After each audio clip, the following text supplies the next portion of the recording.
Hey Steppiners, Kevin here again. This is episode 7 of Steppin' with Kevin. These videos are for informational purposes only. They're not intended to diagnose, treat, or cure any medical or physical therapy related condition. I'd also like to add that the intention of these videos is to provide Steppin users with a catalog of stretching and strengthening techniques that they can refer to help prevent injury, promote recovery, and sustain their ability to use the app. So I have a special guest today that I'll get into a little bit later. But in today's episode, I'm going to talk to you a little bit about a hip flexor muscle group called your iliopsoas muscle group and show you how to stretch it as well.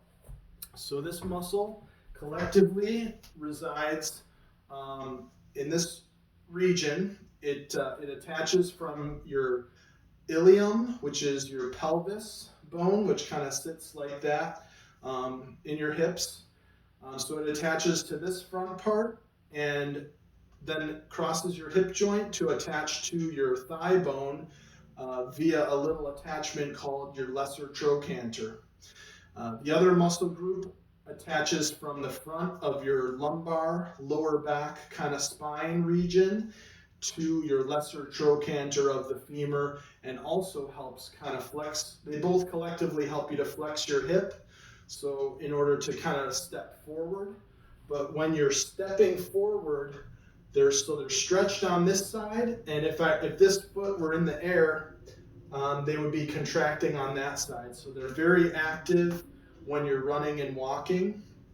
And showing you how to stretch this muscle group out. You're basically going to, from a standing position, you're going to want to step forward, and then hands on your hips, and you're going to want to kind of turn your hips back like that, and you should feel a nice stretch in this general vicinity.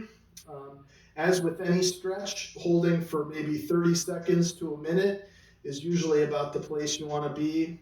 If you're ever experiencing any sudden or sharp pain with any stretch, maybe make sure you kind of seek professional assistance to make sure that you're not doing something wrong or that you don't have an injury.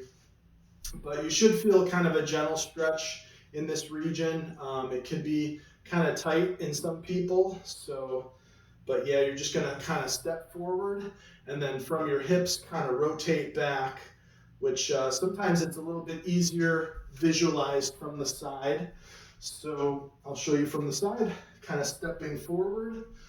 And then from here, you're going to want to kind of turn your hips back like that. And I feel a nice stretch in this muscle group. Keep your knee relatively straight, but kind of protect the knee. And with a lot of these stretches, it kind of goes by feel in a lot of ways. So you kind of have to listen to your body as far as making sure you're hitting the right target area. So as I kind of alluded to earlier, today I have a special guest. Last week in doing the foot strengthening, intrinsic strengthening episode, I alluded to a disclaimer that there might be a little bit of cat yoga in the following episode. So I have a special guest of Nala, and Nala is a rescue that we've had for a while now, and she was the one that actually inspired my original Discord name of Naui. So for those of you that have been around in the community for a while, that was my Discord name for a while, and so as advertised, I figured I would leave you with just a moment or two of some cat yoga. And always important to remain centered when you're running or walking. So make sure you take some time to breathe and to kind of center yourself. So thank you very much for watching. I hope you enjoyed this episode. We'll see you next time.